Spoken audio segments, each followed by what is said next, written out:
রাজশাহীর গরম এখন 40 ডিগ্রি সেলসিয়াস।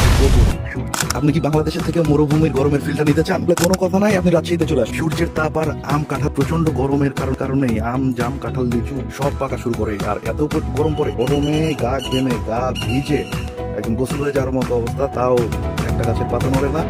আম তো নামাতে হবে। রাজশাহীর খেরসাপাত আম, যেটা বিভিন্ন জায়গায় হিমসাগর নামেও বলা হয়, তো এই হিমসাগর গাছের আম আজকে নামাবো। এই হিমসাগর আম এই জন্য সবাই এই আমটা আসলে পছন্দ করে। তাছাড়াও ন্যাংরা, তারপরে হচ্ছে আরো অনেক জাতের আম আছে। পাতলা ছালের এই আমটি সবার ভীষণ পছন্দের। রাজশাহীতে আমটিকে মধু বলেও ডাকা হয়। এখন বিভিন্ন জাতের আম পাওয়া যায়।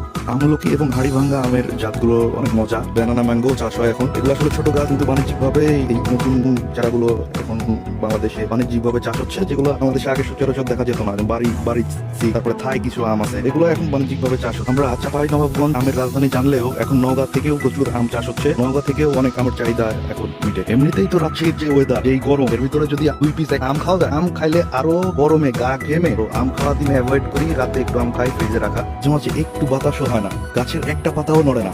রাজশাহীর বানেশ্বর বাজারে আমের অনেক বড় হাট বসে, এটি পাইকারি দামে এখানে আম সেল হয় বানেশ্বর থেকে। কিন্তু আমি একটা জিনিস খেয়াল করে দেখেছি, এই হিমসাগর আমটাই অন্যান্য জেলাতেও চাষ হয়।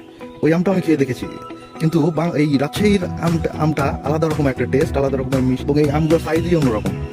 তবে এখন কৃষিতে বিপ্লবের জন্য অনেক ধরনের আমের জাত আমরা দেখতে পাই। 12 মাসই আম পাওয়া যায়। আগে আমরা দেখতাম যে বছরে একবার আম হয়, এখন সবসময় আম ধরে গাছে। এত প্রযুক্তি চলে আসছে এখন। তো এই সব সময় এই গরমের মধ্যে আম কিভাবে নামালাম, এটা আর কি শেয়ার করলাম আপনাদের সাথে।